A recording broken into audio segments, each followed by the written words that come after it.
El deseado de todas las gentes. Capítulo 86. Id, doctrinad a todas las naciones, estando a solo un paso de su trono celestial. Cristo dio su mandato a sus discípulos. Toda potestad me es dada en el cielo y en la tierra, dijo. Por tanto, id y doctrinad a todos los gentiles. Id por todo el mundo, predicad el evangelio a toda criatura. Repitió varias veces estas palabras a fin de que los discípulos comprendiesen su significado. La luz del cielo debía resplandecer con rayos claros y fuertes sobre todos los habitantes de la tierra, encumbrados y humildes, ricos y pobres. Los discípulos habían de colaborar con su Redentor en la obra de salvar al mundo. El mandato había sido dado a los 12 cuando Cristo se encontró con ellos en el aposento alto, pero debía ser comunicado ahora a un número mayor. En una montaña de Galilea se realizó una reunión en la cual se congregaron todos los creyentes que pudieron ser llamados.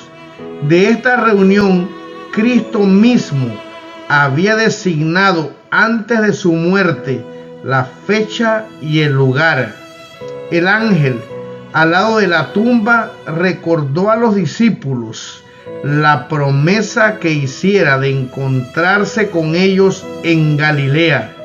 La promesa fue repetida a los creyentes que se habían reunido en Jerusalén durante la semana de la Pascua, y por ellos llegó a muchos otros solitarios que estaban lamentando la muerte de su Señor. Con intenso interés esperaban todos la entrevista. Concurrieron al lugar de reunión por caminos indirectos, viniendo de todas direcciones para evitar la sospecha de los judíos envidiosos. Vinieron con el corazón en suspenso, hablando con fervor unos a otros de las nuevas que habían oído acerca de Cristo. Al momento fijado, como 500 creyentes se habían reunido en grupitos en la ladera de la montaña, ansiosos de aprender todo lo que podían de los que habían visto a Cristo desde su resurrección. De un grupo a otro iban los discípulos, contando todo lo que habían visto y oído de Jesús y razonando de las Escrituras como Él lo habían hecho con ellos. Tomás relataba la historia de su incredulidad y contaba cómo sus dudas se habían disipado. De repente Jesús se presentó en medio de ellos. Nadie podía decir de dónde ni cómo había venido. Nunca antes le habían visto muchos de los presentes, pero en sus manos y en sus pies contemplaban las señales de la crucifixión. Su semblante era como el rostro de Dios, y cuando lo vieron, le adoraron. Pero algunos dudaban. Siempre será así. Hay quienes encuentran difícil ejercer fe y se colocan del lado de la duda. Los tales pierden mucho por causa de su incredulidad. Esta fue la única entrevista que Jesús tuvo con muchos de los creyentes después de su resurrección. Vino y les habló diciendo: toda potestad me es dada en el cielo y en la tierra. Los discípulos le habían adorado antes que hablase, pero sus palabras, al caer de labios que habían sido cerrados por la muerte, los conmovían con un poder singular. Era ahora el Salvador resucitado. Muchos de ellos le habían visto ejercer su poder sanando a los enfermos y dominando a los agentes satánicos. Creían que poseía poder para establecer su reino en Jerusalén, poder para apagar toda oposición, poder sobre los elementos de la naturaleza. Había calmado las airadas aguas, había andado sobre las ondas coronadas de espuma, había resucitado a los muertos. Ahora declaró que toda potestad le era dada. Sus palabras elevaron los espíritus de sus oyentes por encima de las cosas terrenales y temporales hasta las celestiales y eternas. Les infundieron el más alto concepto de su dignidad y gloria. Las palabras que pronunciara Cristo en la ladera de la montaña eran el anuncio de que su sacrificio en favor del hombre era definitivo y completo. Las condiciones de la expiación habían sido cumplidas. La obra para la cual había venido a este mundo se había realizado. Se dirigía al trono de Dios para ser honrado por los ángeles, principados y potestades. Había iniciado su obra de mediación. Revestido de autoridad ilimitada, dio su mandato a los discípulos: id pues y haced discípulos entre todas las naciones, bautizándolos en el nombre del Padre y del Hijo y del Espíritu Santo, enseñándoles que guarden todas las cosas que os he mandado. Y he aquí que estoy yo con vosotros siempre, hasta la consumación del siglo. El pueblo judío había sido depositario de la verdad sagrada, pero el farisaísmo había hecho de él más exclusivista, el más fanático de toda la familia humana. Todo lo que se refería a los sacerdotes y príncipes, sus atavíos, costumbres, ceremonias, tradiciones, los incapacitaba para ser la luz del mundo. Se miraban a sí mismos, la nación judía como el mundo, pero Cristo comisionó a sus discípulos para que proclamasen una fe y un culto que no encerrasen idea de casa ni de país, una fe que se adaptase a todos los pueblos, todas las naciones, todas las clases de hombres. Antes de dejar a sus discípulos, Cristo presentó claramente la naturaleza de su reino. Les recordó lo que les había dicho antes acerca de ello. Declaró que no era su propósito establecer en este mundo un reino temporal, sino un reino espiritual. No iba a reinar como rey terrenal en el trono de David. Volvió a explicarle las escrituras, demostrando que todo lo que había sufrido había sido ordenado en el cielo, en los concilios celebrados entre el Padre y él mismo. Todo había sido predicho por hombres inspirados del Espíritu Santo. Dijo: veis que todo lo que os he revelado acerca de mi rechazamiento como Mesías se ha cumplido. Todo lo que os he dicho acerca de la humillación que iba a soportar y la muerte que iba a sufrir se ha verificado. El tercer día resucité. Escudriñad más diligentemente las Escrituras y veréis que en todas estas cosas se ha cumplido lo que especificaba la profecía acerca de mí. Cristo ordenó a sus discípulos que empezasen en Jerusalén la obra que él había dejado en sus manos.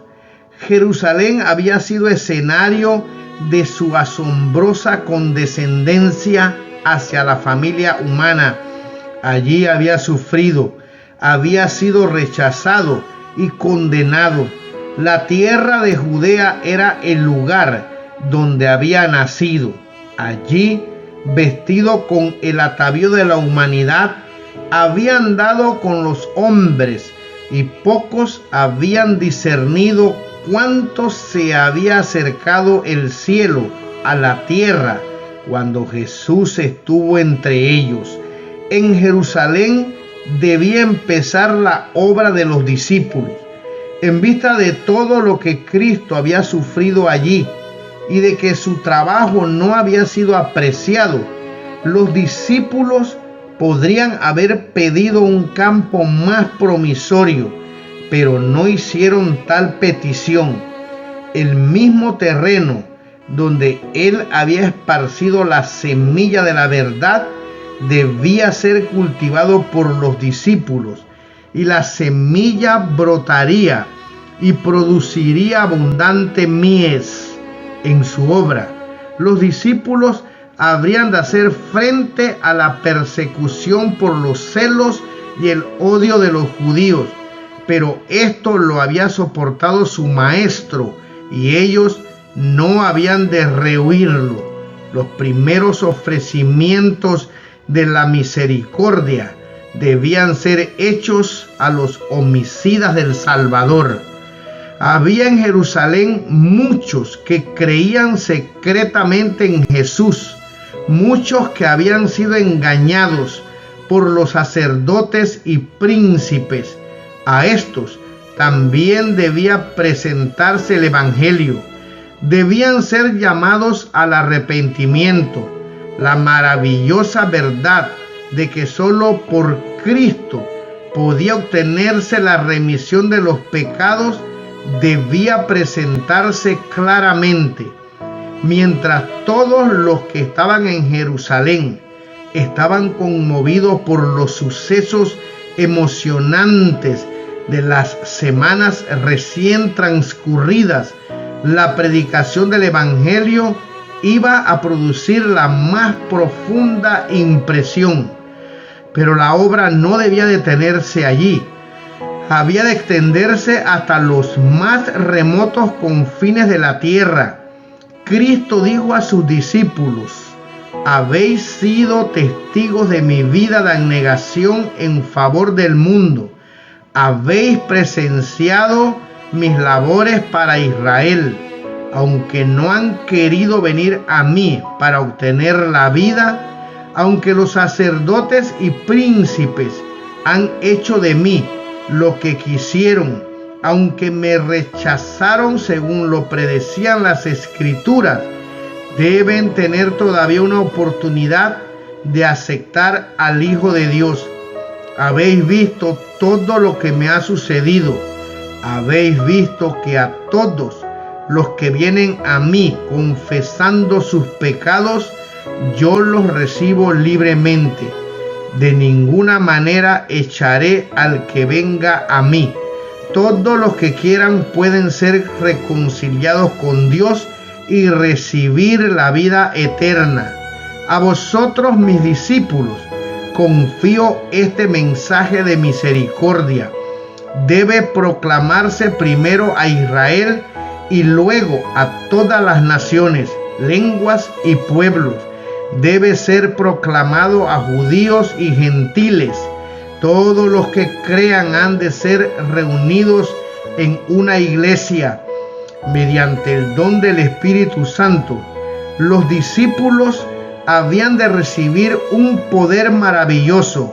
Su testimonio iba a ser confirmado por señales y prodigios. No solo los apóstoles iban a hacer milagros, sino también los que recibiesen su mensaje. Cristo dijo: en mi nombre echarán fuera demonios, hablarán nuevas lenguas, quitarán serpientes, y si bebieren cosa mortífera, no les dañará.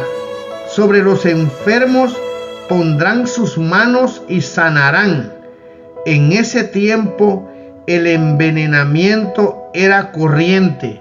Los hombres faltos de escrúpulos no vacilaban en suprimir por este medio a los que estorbaban sus ambiciones. Jesús sabía que la vida de sus discípulos estaría así en peligro. Muchos pensarían prestar servicio a Dios dando muerte a sus testigos. Por lo tanto, les prometió protegerlos de este peligro. Los discípulos iban a tener el mismo poder que Jesús había tenido para sanar toda enfermedad y toda dolencia en el pueblo. Al sanar en su nombre las enfermedades del cuerpo, testificarían de su poder para sanar el alma. Y se les prometía un nuevo don. Los discípulos tendrían que predicar entre otras naciones e iban a recibir la facultad de hablar otras lenguas. Los apóstoles y sus asociados eran hombres sin letras, pero por el derramamiento del Espíritu en el día de Pentecostés, su lenguaje, fuese en su idioma o en otro extranjero, era puro, sencillo y exacto, tanto en los vocablos como en el acento. Así dio Cristo su mandato a sus discípulos, proveyó ampliamente para la prosecución de la obra y tomó sobre sí la responsabilidad de su éxito. Mientras ellos obedeciesen su palabra y trabajasen en relación con Él, no podrían fracasar. Id a todas las naciones, les ordenó. Id hasta las partes más lejanas del globo habitable, pero sabed que mi presencia estará allí. Trabajad con fe y confianza, porque nunca llegará el momento en que yo os abandone. El mandato que dio el Salvador a los discípulos incluía a todos los creyentes en Cristo hasta el fin del tiempo. Es un error fatal suponer que la obra de salvar almas solo depende del ministro ordenado. Todos aquellos a quienes llegó la inspiración celestial reciben el evangelio encometido. A todos los que reciben la vida de Cristo se les ordena trabajar para la salvación de sus semejantes. La iglesia fue establecida para esta obra, y todos los que toman sus votos sagrados se comprometen por ello a colaborar con Cristo. El Espíritu y la esposa dicen ven, y el que oye diga ven. Todo aquel que oye ha de repetir la invitación. Cualquiera sea la vocación de uno en la vida, su primer interés debe ser ganar almas para Cristo. Tal vez no pueda hablar a las congregaciones, pero puede trabajar para los individuos. Puede comunicarle la instrucción recibida de su Señor. El ministerio no consiste solo en la predicación. Ministran aquellos que alivian a los enfermos y dolientes, que ayudan a los menesterosos, que dirigen palabras de consuelo a los abatidos y a los de poca fe. Cerca y lejos hay almas abrumadas por un sentimiento de culpabilidad. No son las penurias, los trabajos ni la pobreza lo que degrada a la humanidad. Es la culpabilidad, el hacer lo malo. Esto trae inquietud y descontento. Cristo quiere que sus siervos ministren a las almas enfermas del pecado. Los discípulos tenían que comenzar su obra donde estaban. No habían de pasar por alto el campo más duro ni menos promisorio. Así también todos los que trabajan para Cristo han de empezar donde están, en nuestra propia familia, puede haber almas hambrientas de simpatía que anhelan el pan de vida. Pueden haber hijos que han de educarse para Cristo. Hay paganos a nuestra misma puerta. Hagamos fielmente la obra que está más cerca. Luego, extiéndase nuestros esfuerzos hasta donde la mano de Dios nos conduzca.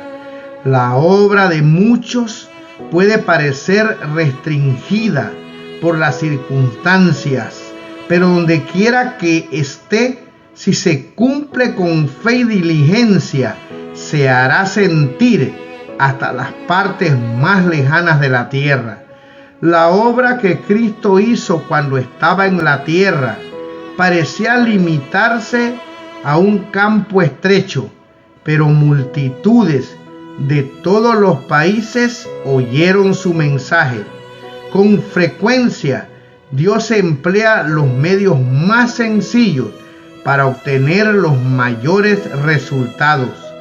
Es su plan que cada parte de su obra dependa de todas las demás partes, como una rueda dentro de otra rueda, y que actúen todas en armonía.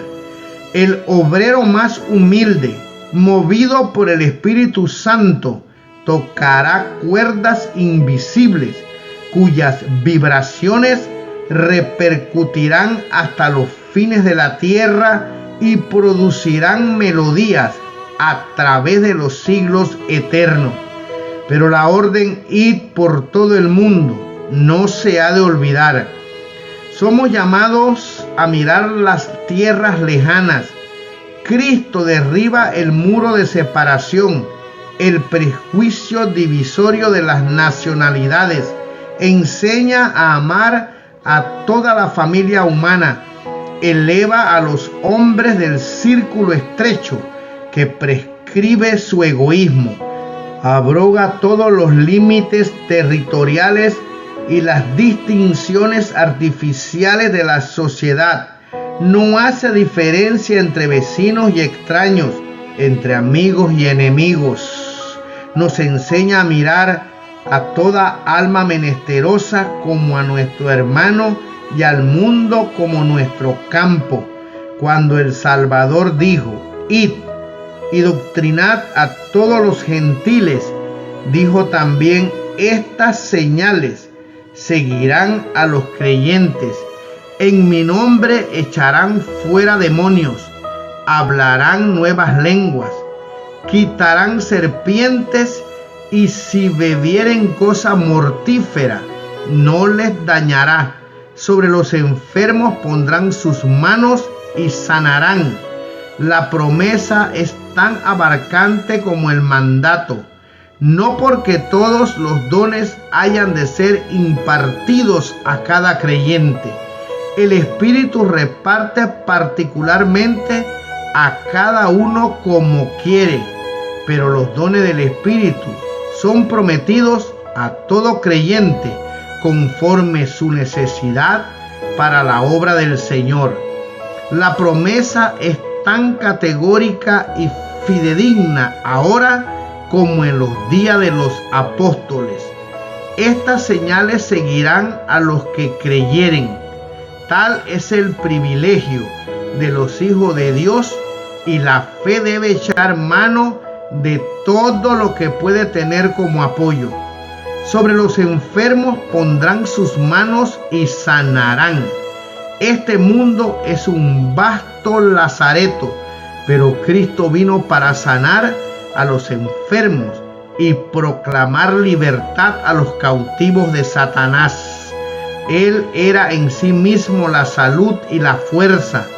Impartía vida a los enfermos, a los afligidos, a los poseídos de los demonios. No rechazaba a ninguno que viniese para recibir su poder sanador. Sabía que aquellos que le pedían ayuda habían atraído la enfermedad sobre sí mismos.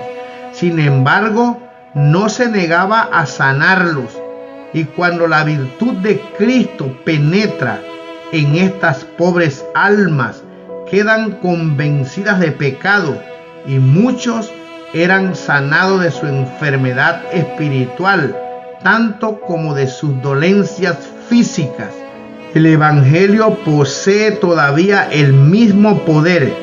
¿Y por qué no habríamos de presenciar hoy los mismos resultados? Cristo siente los males de todo doliente. Cuando los malos espíritus desgarran un cuerpo humano, Cristo siente la maldición.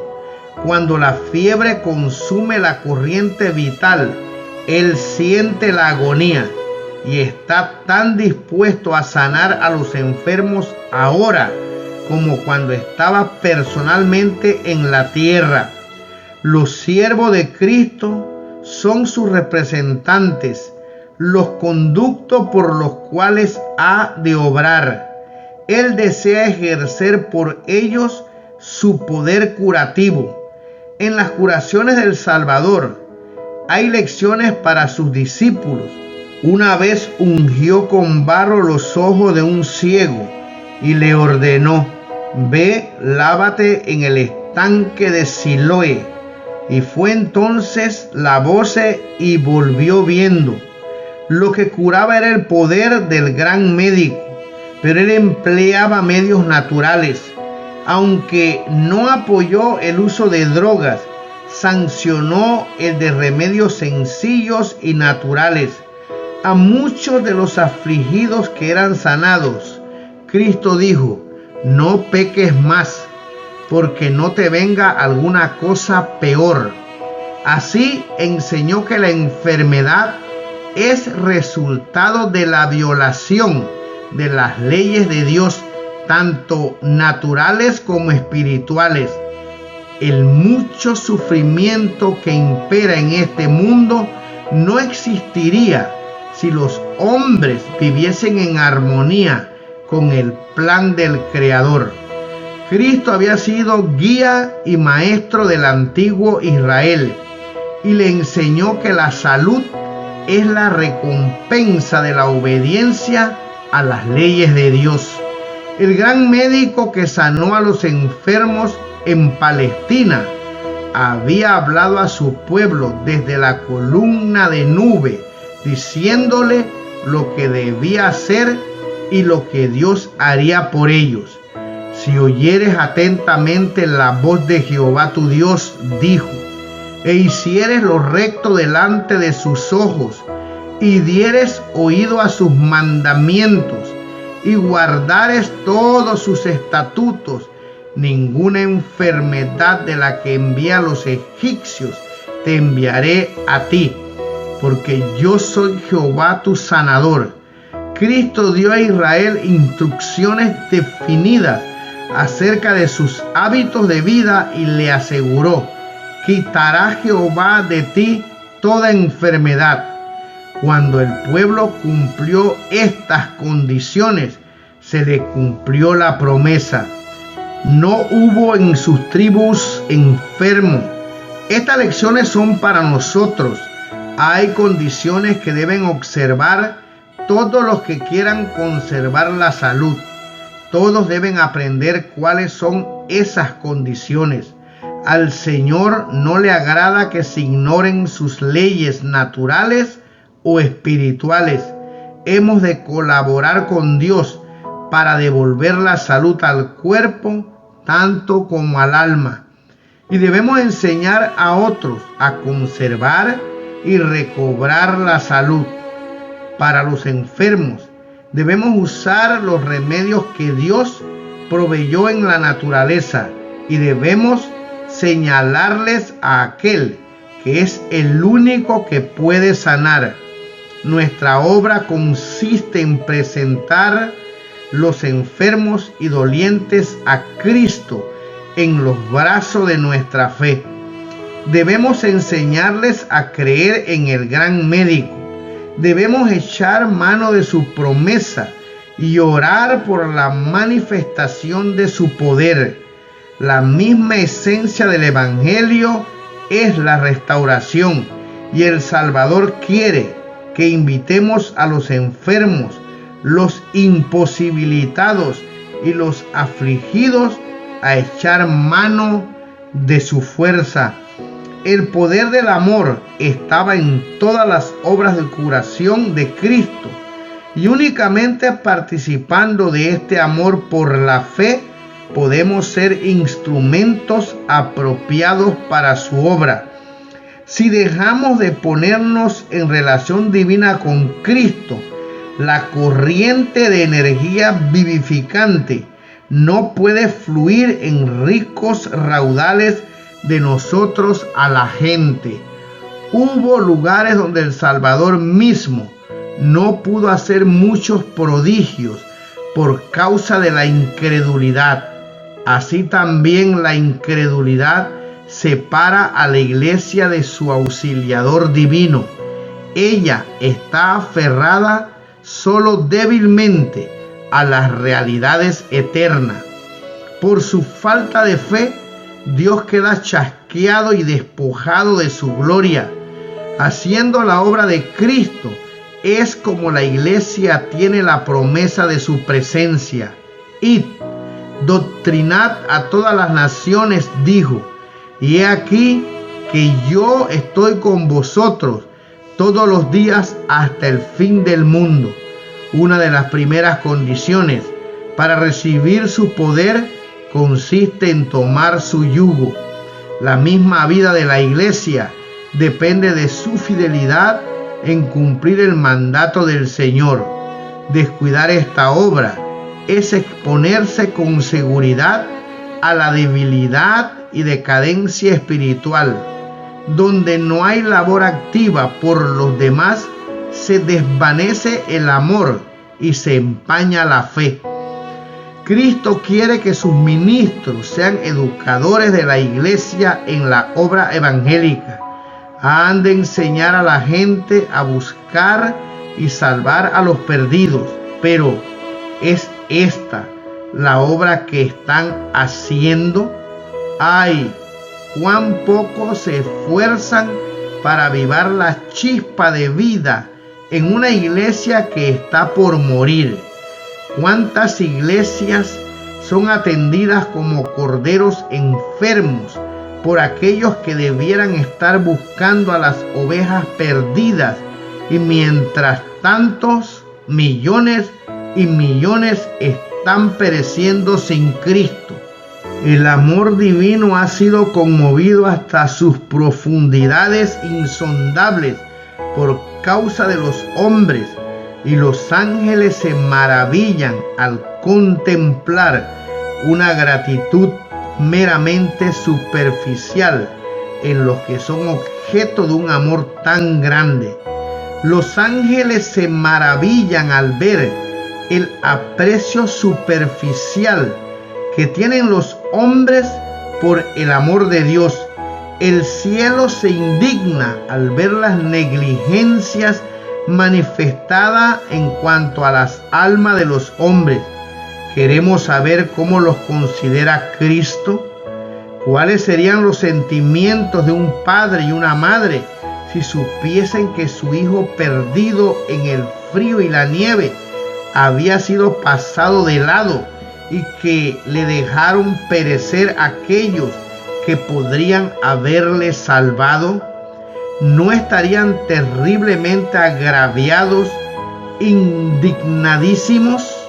¿No denunciarían a aquellos homicidas con una ira tan ardiente como sus lágrimas, tan intensa como su amor?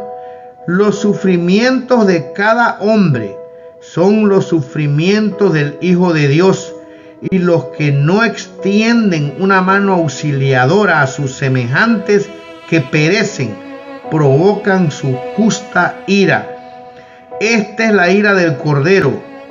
A los que aseveran tener comunión con Cristo y sin embargo han sido indiferentes a las necesidades de sus semejantes, les declarará en el gran día del juicio: no os conozco de dónde seáis, apartaos de mí todos los obreros de iniquidad.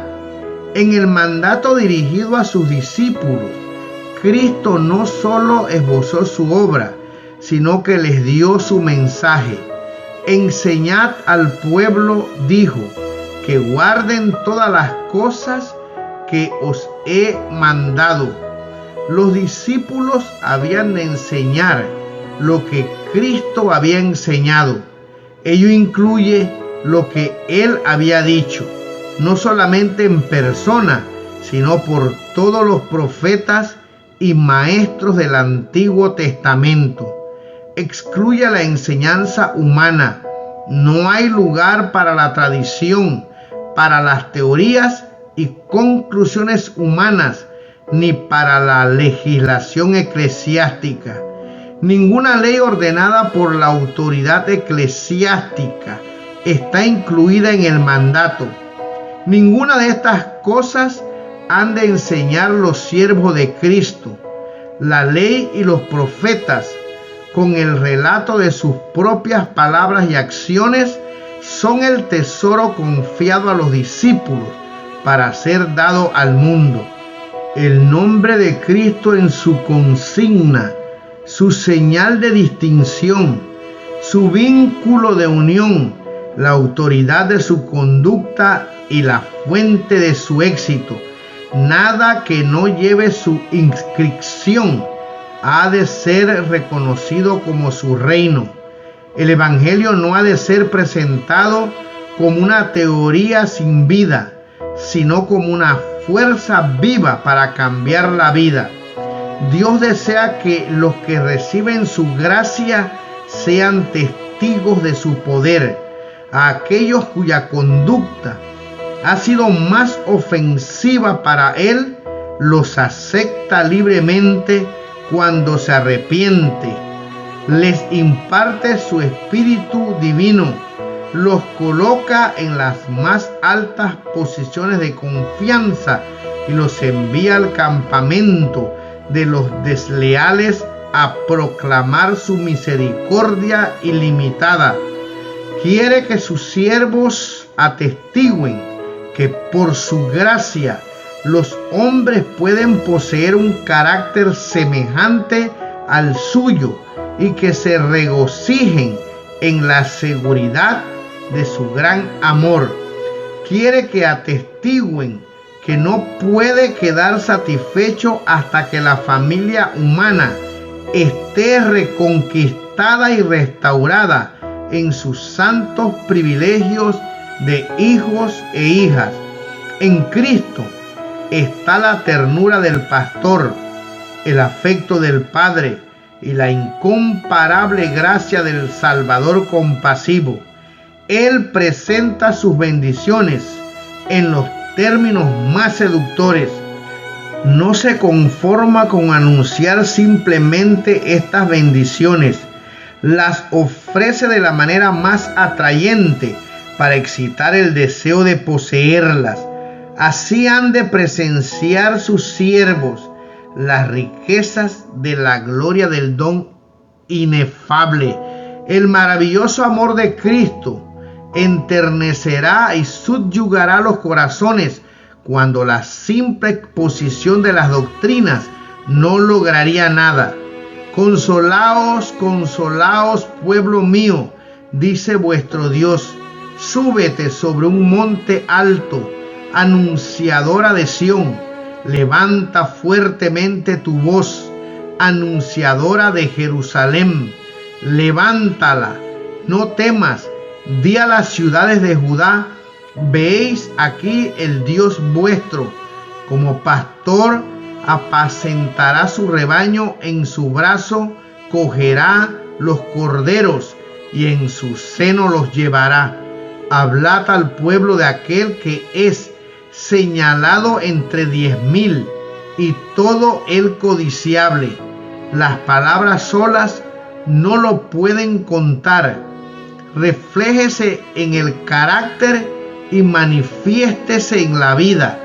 Cristo está retratándose en cada discípulo. Dios ha predestinado a cada uno a ser conforme a la imagen de su Hijo. en cada uno el longánime amor de Cristo, su santidad, mansedumbre, misericordia y verdad han de manifestarse al mundo. Los primeros discípulos salieron predicando la palabra, revelaban a Cristo en su vida, y el Señor obraba con ellos, confirmando la palabra con las señales que seguían. Estos discípulos se prepararon para su obra. Antes del día de Pentecostés, se reunieron y apartaron todas sus divergencias. Estaban unánimes, creían la promesa de Cristo de que la bendición sería dada y oraban con fe. No pedían una bendición solamente para sí mismos.